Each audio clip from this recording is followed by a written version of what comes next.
आज ऐतिहासिक गुलाबी नगरी के सभी पत्रकारों का इस पत्रकार परिषद में हार्दिक स्वागत है। हमने आपको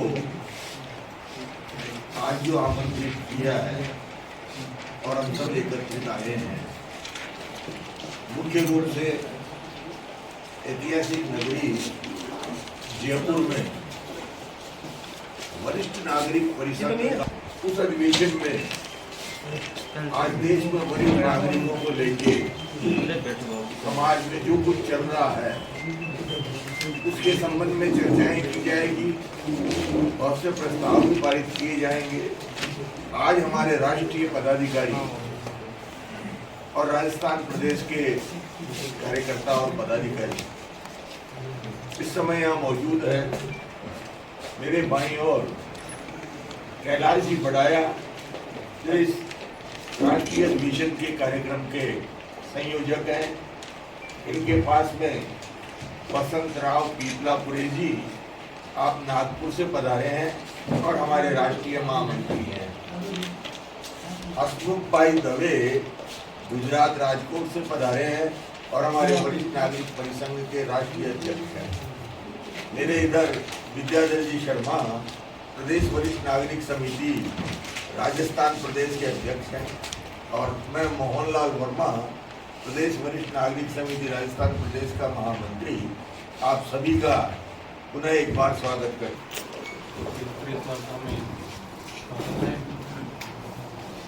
प्रारंभ में आपको भोजन के लिए अभी मैं आमंत्रित करता हूँ। जैसे भोजन का समय 1 बजे था, तो आप लोगों की कुछ व्यस्तता के कारण अपनी ये जो प्रेस वार्ता है थोड़ा सा विलम्ब से प्रारंभ हो रही है, लेकिन जैसे भी ये प्रेस वार्ता समाप्त होगी उसके बाद भी भोजन की व्यवस्था यहाँ की हुई, भोजन करके ही आप लोगों को जाना है। जैसा कि बताया गया कि वरिष्ठ नागरिक परिसंघ का द्वितीय अखिल भारतीय अधिवेशन जयपुर नगरी में 1920 को हो रहा है। कृपया जो मैंने के वरिष्ठ नागरिक है, इनमें से कुछ रास्ता हम निकाल सकते क्या, ये हम लोग सोच रहे, उसके ऊपर मैं अध्ययन कर रहे हैं। इसमें एक और बात ध्यान में आएगी कि इसमें बहुत सारे लोग जिन्होंने 30-35 साल अपने जीवन के गवर्नमेंट सर्विस में दिए हुए बिताए हुए हैं, अनुभविक लोग हैं, क्वालिफाइड है, अनुभविक लोग हैं, लेकिन after retirement they are confined to 4 walls only, उनका कोई उपयोग नहीं हो रहा है। हम एक सोच रहे हैं कि जो समाज में इसमें और देश में जो अनेक उपक्रम चलते हैं उन उपक्रमों में इनका कोई उपयोग कर सकते हैं ताकि वो 4 दीवारों के बाहर निकले, और 4 दीवारों के बाहर निकलेंगे, 4 लोगों के मिलेंगे, उनका जो ज्ञान उनके पास में है, उनका अनुभव उनके पास में है, उसका वो सबके साथ में शेयर करेंगे, तो उनके परिवार जो पारिवारिक कला है वो भी कम हो जाएगा। और जो लोग आज इस समस्या से जूझ रहे हैं उनके लिए भी अच्छा मार्गदर्शन कर सकते हैं, वो भी एक प्रयास वरिष्ठ नागरिक परिसंघ इस माध्यम से कर रहा है।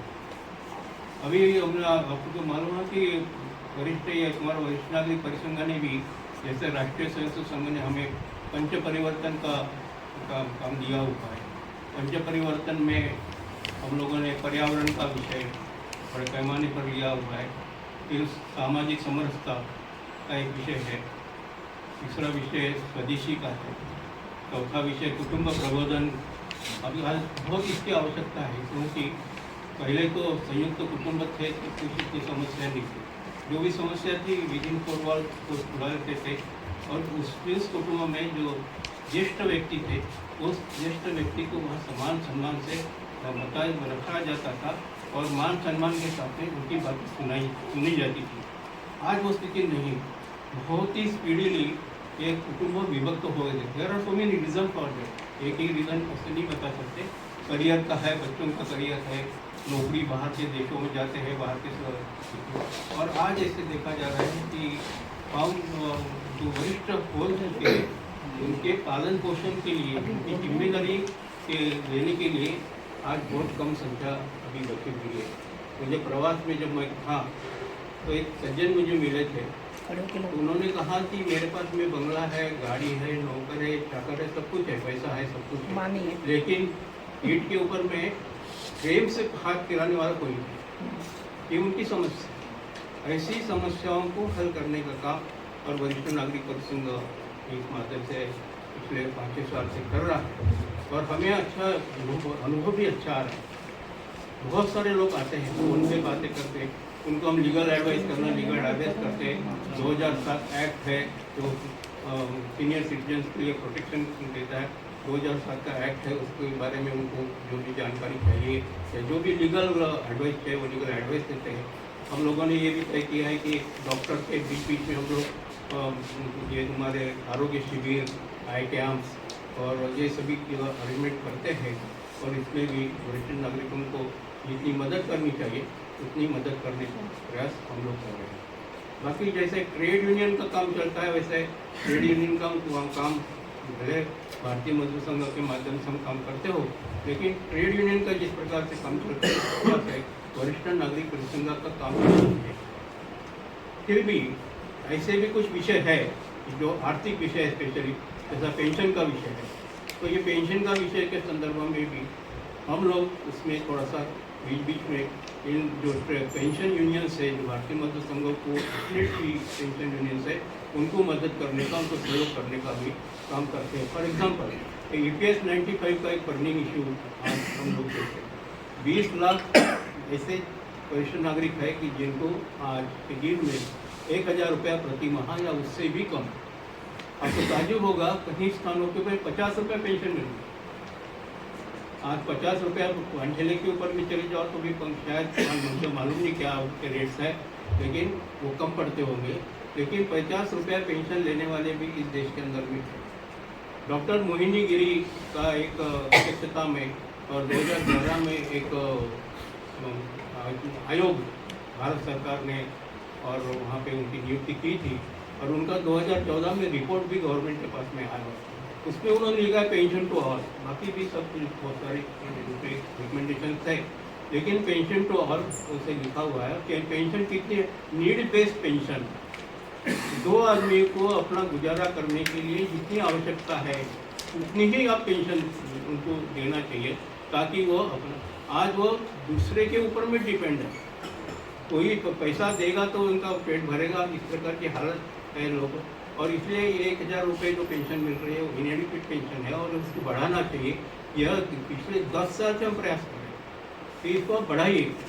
आज 1000 की 10 साल के पूर्व जो 1000 की कीमत थी, डिवैल्यूएशन के कारण, रुपये का डिवैल्यूएशन के कारण आज वही 1000 रुपये 5000 के, तो हमने कहा है कि आप कम से कम उनको 5000 रुपया पेंशन दो और उसके ऊपर में अप्लीकेबल दिए। इसके लिए 2023 में भी आंदोलन हुआ, 2024 में भी आंदोलन हुआ और अभी आज भी आंदोलन चल रहा है पूरे देश के अंदर में। ऐसे ही EPS 95 को लेकर आंदोलन चल रहा है और हमने प्राइम मिनिस्टर को निवेदन दिया हुआ इस केस में कि आप इसमें ध्यान दीजिए और ये जो EPS 95 है, इस EPS 95 की जो 1000 रुपये आप दे रहे हो उसमें वृद्धि करिए।